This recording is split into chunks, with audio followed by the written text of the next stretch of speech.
vittoria nel posticipo contro la Reggina ha dimostrato che il Verona vuole lottare fino alla fine per uno dei due posti validi per la promozione diretta, ma in testa la classifica, continuano a correre tutte, la squadra dei mandorlini non può più lasciare punti, a cominciare da oggi contro il Livorno che arriva da 4 sconfitte consecutive ed è precipitato in piena zona play-out. Livorno assieme all'Empoli è al quintultimo posto in classifica. Verona con la difesa ridisegnata tra squalifiche ed infortuni in campo con il 4-3-3, Rafael in porta, Kanji e batte Mareco e Pugliesi in difesa, Jorginho, Taxidis e Alfredson a centrocampo, Gomez, Bielanovic e Berrettoni in attacco. Armando Madonna risponde con il 4-4-2, Bardi tra i pali, Salviato e Bernardini, Knezevic e Lambrughi, 4 di difesa, Schiattarella, Filcor, Luci e Piccolo a centrocampo, Paulinho e Dionisi di punta. Arbitra Calvarese di Teramo, assistenti Franzi e Longo. A Verona il cielo è coperto, pioggia leggera a circa 18 gradi, terreno di gioco in buone condizioni, abbastanza numeroso il pubblico, 10-12 mila spettatori con piccola rappresentanza ospite, una ventina i sostenitori livornesi. Studio. E da Calabrese, mobilissimo Khalil che spazia. Scusami, rigore per il Verona, un colpo di mano in area di Salviato e l'arbitro ha indicato subito il dischetto, richiederò la linea quando tutto sarà pronto.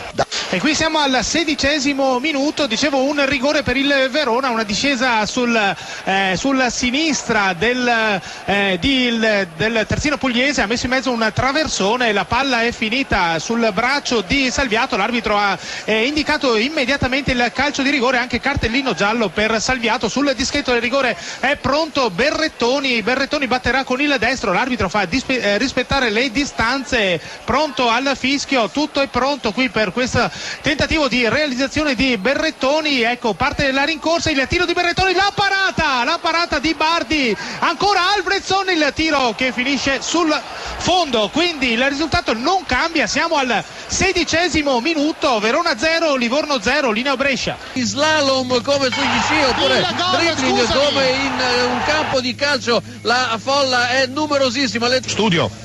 Allora andiamo a Verona. Sì, a Verona, il Verona è in vantaggio, una gran punizione di Lepillier, una gran punizione dal limite, la palla con il destro fortissima, ha sorpreso Bardi, ha scavalcato la barriera e poi si è abbassata, il portiere del Verona del Livorno non c'è proprio arrivato e quindi il Verona dal 34° minuto è in vantaggio sul Livorno per 1-0. Studio. Modena.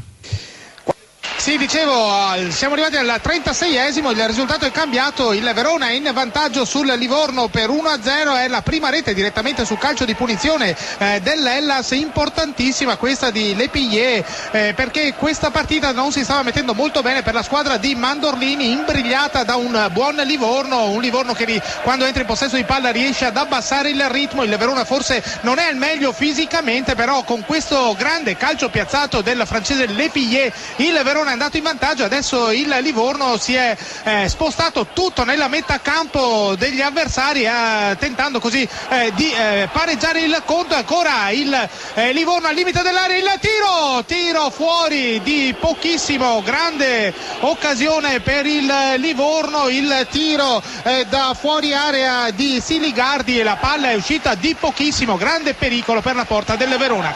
Sì, Taxidis pericolosissimo, il gol di Pickelman annullato per posizione di fuorigioco, un fuorigioco davvero difficile da vedere, comunque l'arbitro è stato sicurissimo, ha segnato subito la punizione per il Livorno dopo la segnalazione del signor Longo, l'assistente che lavora dall'altra parte del campo rispetto alla tribuna centrale. Pickelman era andato in gol dopo un tiro di Taxidis ribattuto da Bardi, alla lunga di Luci, il tiro, la girata di Paulinho e palla alta sulla traversa, l'arbitro fa segno che è una rimessa dal fondo per il Verona, si continua a giocare, 51° già trascorso, il Verona non ha nessuna fretta, mancano pochissimi secondi alla fine di questa partita con il Verona in vantaggio sul Livorno per 1-0. Mareco fa segno ai compagni di mettersi sul limite dell'area per non lasciare il pallone anche in caso di rinvio sbagliato agli attaccanti avversari. Mareco parte con il destro, palla lunga e fischia l'arbitro, è